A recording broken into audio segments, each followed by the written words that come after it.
Olá, seja bem-vindo ao Band Entrevista. Esta semana um assunto que tem povoado os noticiários de todo o país. A ditadura da beleza.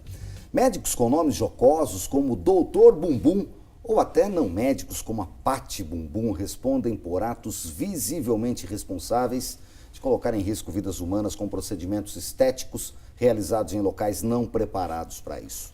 As pessoas procuram cada vez mais realçar a beleza que tem custo alto. É o típico caso de que o barato pode sair caro e aqui o caro pode ser a própria vida. Até onde vale a pena? Quais os riscos? Para falar sobre esse e outros assuntos, a gente recebe aqui no estúdio o médico dermatologista Érico de Santos. Ao meu lado, mais uma semana, o jornalista Elcio Costa. Érico de Santos, obrigado pela presença. Você fez uma pesquisa que serviu de base para a tese de doutorado que você defendeu sobre vítimas de lipoaspiração. Isso no país entre 1987 e 2015, ou seja, quase 30 anos. E hoje você pede que seja obrigatória a notificação das mortes ou até mesmo de complicações de casos não só de lipo, mas de procedimentos estéticos.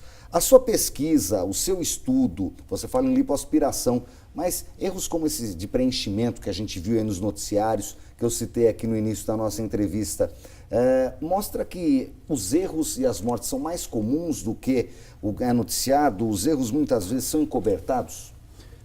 Obrigado pelo convite. Eu acho isso mesmo, né? Nós achamos, quando levamos ao Congresso Nacional, em audiência pública, que hoje é um projeto de lei, que tem que ser notificado todos os casos de complicação, seguido ou não de morte, mas a complicação já é uma complicação e tem que ser corrigida, em todos os procedimentos estéticos. Eu acho que esse seria um começo ideal para a medicina ficar mais transparente, começando com os procedimentos estéticos. Não que eu acho que isso deve ser para todos, né? Todos os acidentes devem ser rastreáveis. Você deve ter a opção de voltar nesses acidentes e ver o que aconteceu. Isso com procedimento estético, nós estamos vendo agora, infelizmente, essas fatalidades. Minha tese tratou disso, de mortes em lipoaspiração no Brasil. Foram noticiados e eu consegui levantar esses casos, foram 102 casos de mortes no Brasil, é a maior casuística da literatura científica.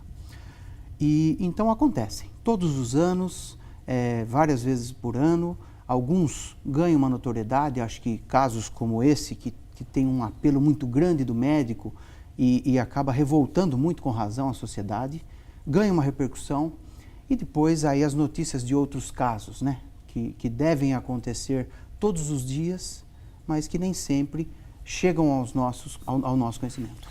Nesse caso específico, esse médico ele tinha uma grande presença em rede social, embora não tivesse consultório fixo, local para ele atender.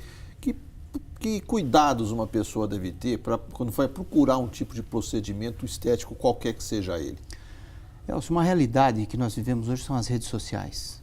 Muita coisa é definida pelas redes sociais.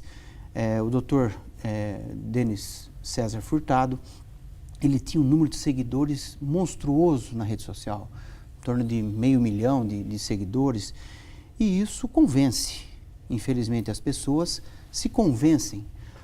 E nós temos dois lados, o médico e o paciente. O paciente está buscando aquilo que ele deseja ouvir. A indústria da estética, ela é muito sedutora, ela mexe com a autoestima da pessoa. Então a pessoa está com uma baixa de autoestima e tem uma chance de modificar aquilo. Se eu achar uma pessoa que me prometa isso e que vai me oferecer isso, eu vou. Agora, a questão do eu posso pagar é uma questão hoje a ser discutido, porque a gente viu no noticiário desses casos que ficaram consagrados na imprensa, que os procedimentos custam 5, 10 vezes mais barato que se esse procedimento fosse feito num hospital, com um produto talvez mais adequado. Sim. Sem dúvida, isso aí é uma maneira de conquista também, né? O preço. E não tem milagres, né? Você tem uma indústria que produz certos medicamentos, esses medicamentos são vendidos aos médicos e os médicos cobram seus honorários para fazer os procedimentos. Então, uma dúvida que sempre tem que ter num procedimento estético ou qualquer outro é o preço. Se o preço está muito fora do que o mercado gira, aquele valor de mercado, se está muito abaixo, desconfie como qualquer outra situação, né, de preços muito distintos de outros. Voltando à minha pergunta anterior, sobre a questão de como o paciente se precaver. Existe um código de ética médica, por exemplo, que fala que o médico, por exemplo, ele não pode fazer propaganda, ele não pode oferecer habilitações que a medicina não existe, né? Não existem na medicina. O caso do médico que nós estamos discutindo aqui, na realidade, ele fazia exatamente isso. Ele fazia uma publicidade, oferecia especialidades que não existem. Como é que o paciente separa o joio do trigo? O paciente realmente está precisando, ele vai procurar o procedimento, mas como é que ele pode evitar vamos dizer, chamar assim, o mal profissional e realmente buscar um bom profissional? E até mesmo ser enganado, né? Exatamente. O Conselho Federal de Medicina, ele estabelece o Código de Ética Médica. É muito bem feito o Código de Ética Médica.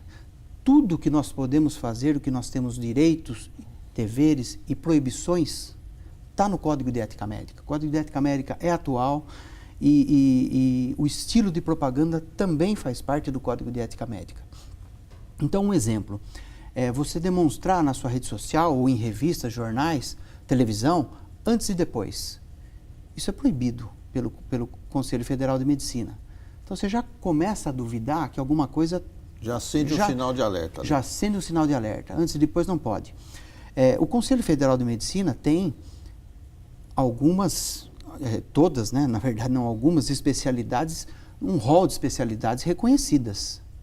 Entre elas, dermatologia, anestesia, cardiologia, endocrinologia. E outras que não são reconhecidas pelo Conselho Federal de Medicina e não pode nem ser anunciado pelo médico. Por exemplo, a medicina estética. Medicina estética não é uma especialidade reconhecida pelo Conselho Federal de Medicina. As áreas que trabalham com a estética facial e corporal são reconhecidas pelo Conselho Federal a cirurgia plástica e a dermatologia. Então, a medicina estética está fora desse rol. Já é outro sinal de alerta. Outro sinal de alerta.